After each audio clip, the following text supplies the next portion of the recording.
उधर देखा करो ना, पहले पूरा आंख खोल के देखा करो उसमें क्या है, कौन है साथ, क्या नहीं, क्या है।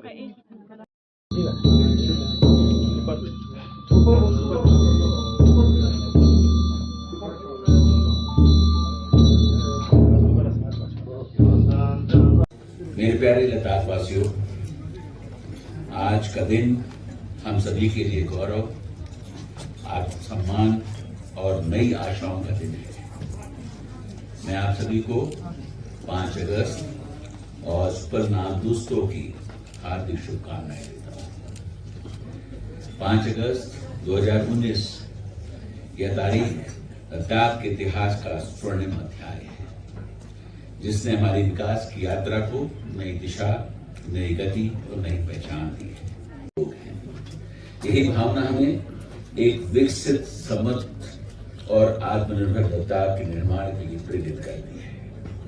साथियों, पिछले 7 वर्षों में लद्दाख ने विकास के लगभग हर क्षेत्र में अभूतपूर्व प्रगति की है।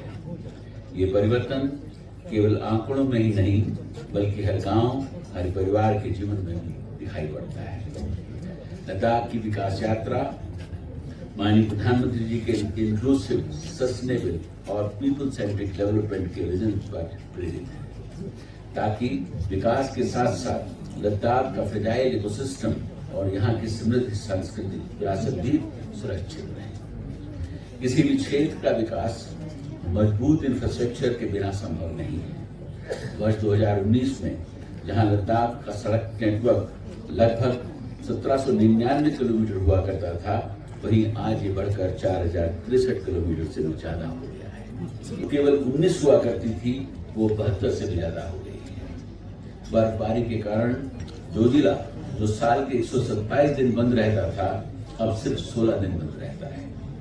इसी प्रकार कारगिल जंस्कार रोड क्लोजर साल के 154 दिन हुआ करता था, वो अब घटकर सिर्फ 11 दिन रह गया है। स्ट्रेटेजिक सिग्निफिकेंस वाले जोजिला टनल का ब्रेक थ्रू जून के महीने में पूरा कर लिया गया है और शिंकुला टनल पर भी काम बहुत तेजी से चल रहा है।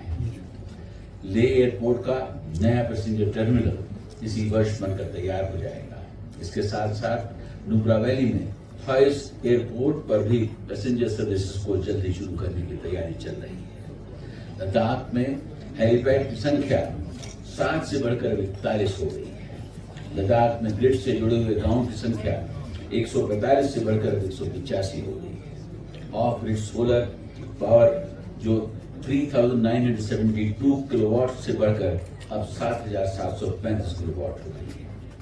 Functional house hold tap connection जो 2019 में सिर्फ 3.5% हुआ करते थे, वो अब बढ़कर 99% हो गए हैं। 2019 तक लद्दाख में एक भी ग्रीन हाउस नहीं था, जो अब 2026 में 4400 ग्रीन हाउस हो गए हैं। हॉस्पिटल बेड्स की संख्या 824 से बढ़कर 1544 हो गई है। मोबाइल टावर्स की संख्या जो मात्र 344 हुआ करती थी, वो बढ़कर 653 हो गई है। इसी प्रकार लद्दाख में होम स्टे की संख्या जो 2019 में 158 हुआ करती थी, वो बढ़कर 2275 हो गई है। मैं ये भी बताना चाहूंगा कि हाल ही में भारत सरकार ने लगभग 1000 करोड़ की लागत से बनने वाले लेह बाईपास को मंजूरी दे दी है, जिससे शहर में यातायात का दबाव कम होगा और लोकल कनेक्टिविटी को गति मिलेगी। प्रोजेक्ट हिमसरोवर, रॉक चेक डैम्स और इबोफे और माहे कैनाल्स के माध्यम से लॉन्ग टर्म वाटर सिक्योरिटी को नई दिशा मिली है। Green Ladakh campaign, degraded land restoration, water conservation तथा रिन्यूएबल एनर्जी जैसे प्रयासों से आने वाली पीढ़ियों को एक सुरक्षित भविष्य मिलेगा। साथियों, इस परिवर्तन की सबसे बड़ी पहचान है डिसेंट्रलाइजेशन ऑफ द गवर्नेंस। पहले पूरे लद्दाख में केवल 2 जिले हुआ करते थे। इसी वर्ष 5 नए जिले बनाकर उनकी संख्या 7 कर दी गई है।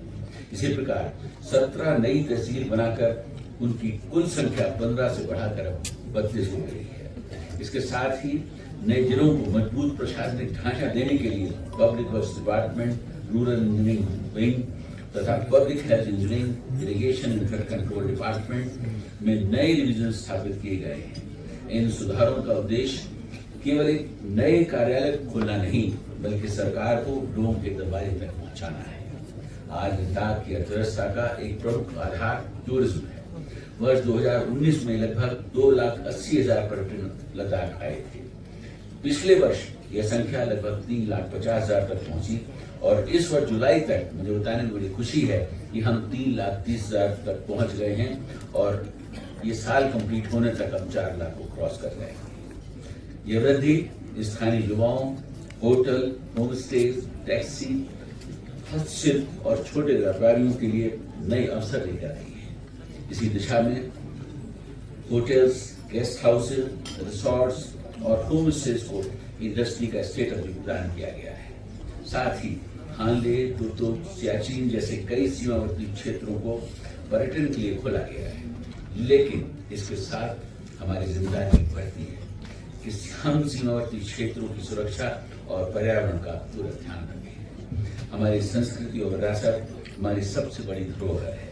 इसलिए 23 प्राचीन स्मारकों को प्रोटेक्टेड मॉन्यूमेंट घोषित किया गया है। लेह में सिंधु नदी के तट पर भारत का पहला पेट्रोग्लिफ कंजर्वेशन पार्क स्थापित किया जा रहा है तथा लेह ओल्ड टाउन का पुनर्विकास किया जा रहा है ताकि हमारी सांस्कृतिक पहचान आने वाली पीढ़ियों तक सुरक्षित रहे। साथियों, आज के इस समारोह का सबसे गौरवपूर्ण क्षण है इस पर नाम दोस्तों अवार्ड 2026 का प्रदान किया जाना। यह सम्मान उन लोगों के प्रति कृतज्ञता दिखाता है जिन्होंने अपने उत्कृष्ट कार्यों से लद्दाख और राष्ट्र का गौरव बढ़ाया है। इस वर्ष इस पर नाम दोस्तों अवार्ड हिज होलीनेस डायनांग दोरपो रिम्पो को प्रदान करने का निर्णय लिया गया है, जिन्होंने लद्दाख में शिक्षा, चिकित्सा, जेंडर इक्वालिटी के साथ साथ पर्यावरण और हेरिटेज प्रोटेक्शन के क्षेत्र में उल्लेखनीय कार्य किया है। मुझे आपको यह बताते हुए गर्व और खुशी हो रही है कि इस वर्ष इस पर नाम दोस्तों life time achievement award Ladakh के महान सपूत महावीर चक्र से सम्मानित स्वर्गीय कर्नल सोनम वांगचुक को समर्पित करने का निर्णय।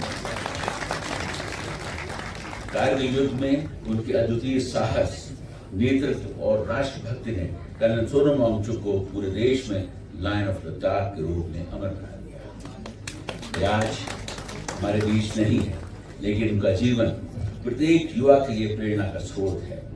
आज हम उन्हें सम्मानित करते हुए साहस, कर्तव्य, देशभक्ति और निस्वार्थ सेवा जैसे मूल्यों को भी नमन कर रहे हैं। भाइयों और बहनों, आज हमें अपनी उपलब्धियों पर गर्व है, लेकिन हमारी यात्रा अभी समाप्त नहीं हुई है। हमें लद्दाख को एक ऐसा यूनियन टेरिटरी बनाना है जो विकास, सुशासन, पर्यावरण संरक्षण, सांस्कृतिक विरासत और राष्ट्रीय सुरक्षा का एक उदाहरण बनकर सामने है। हमें अपनी परंपराओं को संजोते हुए आधुनिकता को अपनाना है और विकसित भारत 2047 के संकल्प को साकार करने में अग्रणी भूमिका निभानी है। आइए हम सब मिलकर एक ऐसे लद्दाख के निर्माण का संकल्प लें जो समृद्ध, शांतिपूर्ण, आत्मनिर्भर और अवसरों से भरपूर। मुझे पूरा विश्वास है कि आप सभी के सहयोग और सहभागिता से हम इस लक्ष्य को अवश्य प्राप्त करने में सफल होंगे। आप सभी को आज के दिन की बहुत बहुत बधाइयाँ। जय Hind. Saxena ji for graciously sparing his valuable time to present the Ladakh's Pangnam Tuston 2026 and for sharing his inspiring and encouraging words with us. Sir, your presence has greatly enriched